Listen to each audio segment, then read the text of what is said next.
పెళ్ళైనా పండగైనా వేడుక ఏదైనా పట్టుచీరల ప్రత్యేక వేదిక వారాహి సిల్క్స్. సాంప్రదాయానికి సౌందర్యానికి వారధి. ఆంధ్రప్రదేశ్ రాజధాని అమరావతిలో ఒక్కొక్క ఆటంకాన్ని తొలగించుకుంటూ రాష్ట్ర ప్రభుత్వం ముందడుగు వేస్తుంది.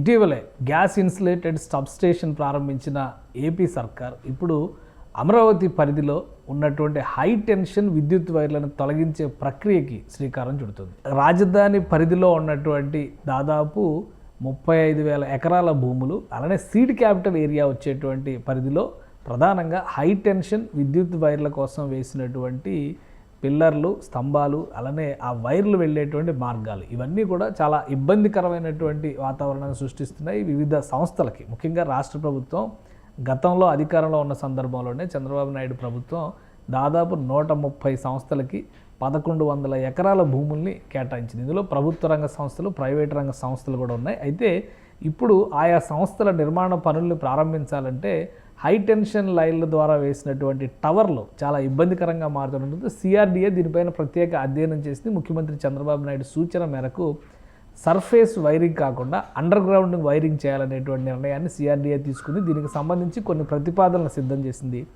దాదాపు 1,600 కోట్ల రూపాయలు ఖర్చు అయ్యేటువంటి ఈ ప్రతిపాదనలకి సిఆర్డీఏనే అమలు చేయడానికి సంసిద్ధత వ్యక్తం చేసింది. అంటే భూగర్భం నుంచి ఒక డక్ట్ను నిర్మించడం ద్వారా హై టెన్షన్ విద్యుత్ వైర్ల సరఫరాని మొత్తాన్ని కూడా ఈ భూగర్భంలోంచి ఏర్పాటు చేసేటువంటి వ్యవస్థల ద్వారానే మలుస్తారు. ఈ క్రమంలోనే భూమి పైన ఉన్నటువంటి విద్యుత్ టవర్లని పూర్తిగా తొలగిస్తారు. దీనివల్ల అక్కడ నిర్మాణాలు చేసేటువంటి విషయంలో ఆయా సంస్థలకి చాలా వెసులుబాటు కలుగుతుందని సిఆర్డీఏ అధికారులు అంచనా వేశారు. ఈ ప్రతిపాదనకు రాష్ట్ర ప్రభుత్వం కూడా ఆమోదం తెలపడంతో దీనికి అయ్యేటువంటి ఖర్చు, చేయడానికి కావాల్సినటువంటి సమయం, వీటన్నిటితో కూడుతున్నటువంటి ఒక డిపిఆర్ని ఏపీ ట్రాన్స్కోకి సిఆర్డీఏ అధికారులు సమర్పించారు. ఇది ఆమోదం పొందిన తర్వాత పనుల ప్రక్రియను ప్రారంభిస్తారు. దీంతో ప్రైవేటు, ప్రభుత్వ సంస్థలు ఆయా ప్రాంతాల్లో నిర్మాణాలు చేసుకోవడానికి, ఎందుకంటే భూమి అలాట్మెంట్ జరిగిన పరిధిలో ఈ హై టెన్షన్ విద్యుత్ టవర్లకు సంబంధించినటువంటి స్తంభాలు, ఆ టవర్లో ఉండేటువంటి ప్రదేశాల్లో చాలా ఇబ్బందికరమైనటువంటి పరిస్థితులు తలెత్తుతున్నాయి. అలానే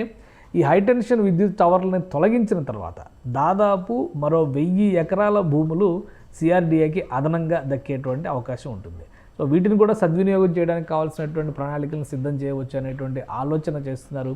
ఎట్టి పరిస్థితుల్లో డిసెంబర్ ఎండింగ్ నాటికి జనవరి నుంచి ప్రభుత్వానికి సంబంధించినటువంటి భవనాల నిర్మాణాన్ని వేగవంతం చేయాలని సిఆర్డీఏ సంకల్పించింది. ఆ దిశగా అడుగులు వేస్తుంది. దీంతోపాటు వివిధ సంస్థలకి కేటాయించినటువంటి భూముల్లో కూడా నిర్మాణాలు ప్రారంభమయ్యేలా చర్యలు తీసుకుంటుంది. ఇందులో భాగంగానే ఒక ముందడుగు వేసింది. ఇప్పటికే అమరావతి పరిధిలో నిరంతర విద్యుత్ సరఫరా కోసం గ్యాస్ ఇన్సులేటెడ్ సబ్స్టేషన్, అంటే 400 kV సబ్స్టేషన్ని ఏపీ ప్రభుత్వం ఇప్పటికే ఇనాగ్రేట్ చేసింది. ఈ నేపథ్యంలో విద్యుత్ సరఫరాకి ఎలాంటి అంతరాయం కలగకుండా హై టెన్షన్ విద్యుత్ వైర్ల తొలగింపు ప్రక్రియను చేపట్టాలని ప్రభుత్వం ఆదేశించింది. దీనిపైన ఒక సమగ్రమైనటువంటి డిపిఆర్ని ఏపీ సిఆర్డీఏ రూపొందించింది. దీనికి అప్రూవల్ వచ్చిన తర్వాత ఏపీ ట్రాన్స్కో, సిఆర్డీఏ సమన్వయంతో ఈ అండర్ గ్రౌండ్ డక్ట్ నిర్మాణం, అలానే ఎరెక్షన్ పనులు కూడా ప్రారంభిస్తారు. దీంతో రాబోయేటువంటి రోజుల్లో విద్యుత్ సరఫరా అనేది అమరావతి రాజధాని నగరంలో ఎక్కడా కూడా పైనుంచి ఆకాశంలో పెద్ద వైర్లు కనబడేటువంటి పరిస్థితి లేకుండా భూగర్భం నుంచే విద్యుత్ సరఫరా వ్యవస్థలను కూడా ఏర్పాటు చేసే విధంగా ప్రణాళికలను రూపొందిస్తున్నారు. ఈ పనులు బహుశా డిసెంబర్ ఎండింగ్ నాటికి ప్రారంభమయ్యే అవకాశాలు పుష్కలంగా కనిపిస్తున్నాయి. సిఆర్డీఏ ప్రతిపాదనలు ఏపీ ట్రాన్స్కో ఆమోదించడమే తరువాయి పనులు ప్రారంభించడానికి కావాల్సినటువంటి నిధులను కూడా సమకూర్చినట్టుగా రాష్ట్ర ప్రభుత్వ అధికారులు చెబుతున్నారు. సుమన్ టీవీలో మీ పర్సనల్ అండ్ బిజినెస్ ప్రమోషన్స్ కోసం కింది నెంబర్కి కాంటాక్ట్ చేయండి.